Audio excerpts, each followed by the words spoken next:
If the UK were to ban smoking, it would save lives. Surely that's the most important thing? Well, we live in a free society, and you could ban lots of things if you wanted to save lives. You could ban cars on the road, for example, because people die every day in traffic accidents. You could ban the sale of alcohol because some people get addicted to alcohol and become alcoholics and die of that.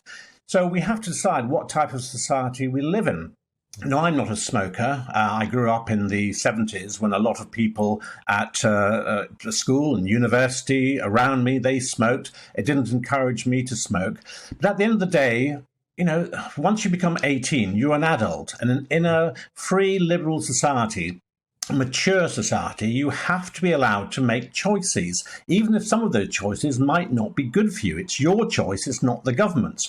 Now, there's this call to raise the age of sale of tobacco to 21. Now, we agreed so that's a good point, though. Are you an adult at 18 or are you an adult at 21? Well, I think you're an adult at 18. In the eyes of the law, you're certainly an adult. I mean, the situation at the moment is that you can have sex legally at 16, you can join the army or drive a car at 17, you can buy alcohol at 18. I mean, 15 years ago, they raised the age of sale of tobacco from 16 to 18. And we agreed with that because that seemed perfectly logical to bring tobacco into line with alcohol. But raising the age to 21, suddenly you're infantilizing young adults. Now, you know, between the age of 18 and 21, you may be a young adult, but you're still an adult. And as I say, in a free society, we have to encourage people to make their own choices. Now, well, indeed, Simon, two children, there are some that would say that in their 20s. This is nanny statism through the back door. So the age range was put up from 16 to 18. Now they're looking to put it up from 18 to 21. It could be suggested that they're gradually going to increase the age range until it's no longer legal. Yes, and that has been suggested by Dr. Jared Khan, whose report into this came out a couple of months ago. He suggested raising the age of sale by 1 year every year, so that eventually, as you say, nobody would be allowed to buy tobacco at all. But of course, before that happened, you might have the ludicrous situation where somebody aged 30 could go into a tobacconist and buy tobacco. But if you were 29, you would be prohibited from doing that. And the word prohibition, I think, is quite important because, of course, the anti-smoking campaigners they don't like us talking about the nanny state and they don't like us talking about prohibition.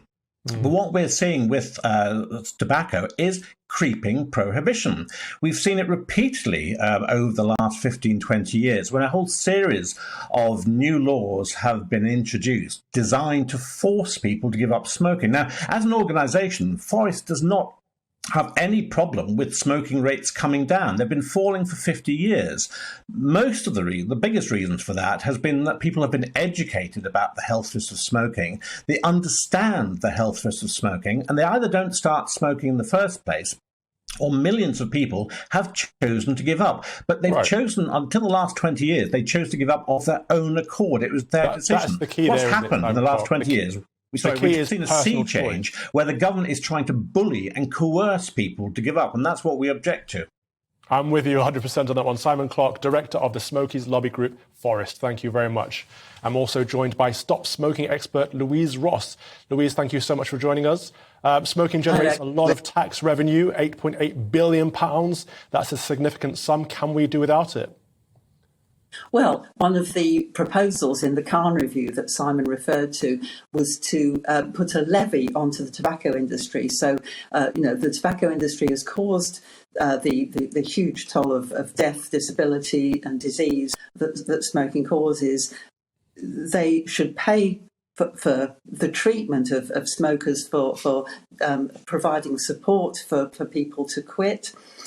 So a tobacco levy is one of the main propositions in the Khan report, and I would certainly expect to see that supported by Her Majesty's government.